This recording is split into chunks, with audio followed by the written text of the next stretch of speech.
Usapang hayop ang ating tatalakayin sa araw na ito. Dahil ang kwentong kanto ngayon ay tungkol sa Manila at Malabon Zoo.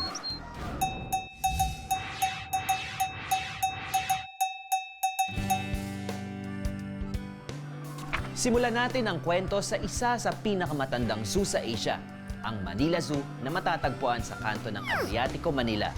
July 25, 1959 nang una itong mabuksan sa publiko at simula noon, nagsilbi na ito bilang isa sa mga educational centers kung saan pwedeng mag-obserba at matuto ng mga interesting facts about animals. Ang zoo ay mayroong 5.5 hectares at noong nagsisimula pa lang ito, mayroon itong mahigit 800 animals at 106 species.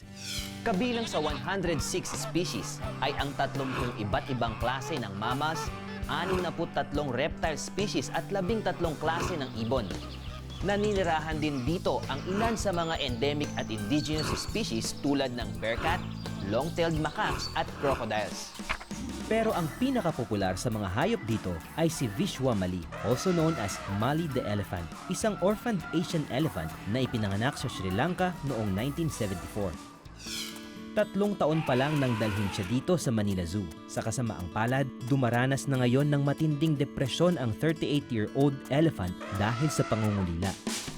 Kamakailan lang ay nanawagan kay Pangulong Noynoy Aquino ang sikat na singer na si Morrissey, frontman ng international band na The Smith, na ilipat na sa isang sanctuary sa Thailand ang nag-iisang elepante sa bansa. Kasi nararapat daw na ang isang elepante ay nakakagala ng malaya kasama ang iba pang kamag-anak ng 80 kilometers kada araw. Sa madaling sabi, masikip ang Manila Zoo para sa isang elepante. As of July 2012, nasa 101 species at 718 animals na lamang ang naninirahan dito sa Manila Zoo. Samantala, ang kwento naman ng Malabon Zoo ay nagsimula sa isang pangarap ng 5 taong gulang na si Manny Tangco. Pinangarap niyang magkaroon ng tirahan para sa mga hayop kung sakali mang dadating ang araw na tuluyan ng masira ang kagubatan dahil sa mga nasaksihan niyang illegal logging. 1960s nang simulan niyang mag-ipon ng hayop gamit ang allowance niya sa eskwela. After 20 years, nagbunga ang pagsisikap niya.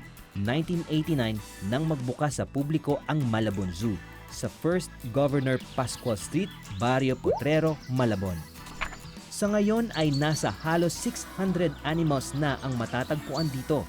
Ilan sa mga ito ay ang largest grizzly bear in the Philippines, largest friendly orangutan in the Philippines, the only Himalayan black bears in the Philippines at marami pang iba. Gaya ng mga ancestral houses at heritage sites, naway ang mga zoos na ito ay pangalagaan din natin. Hindi lang ito isang pook pasyalan, gaya rin nating mga tao, mayroon din itong kanya-kanyang kasaysayan.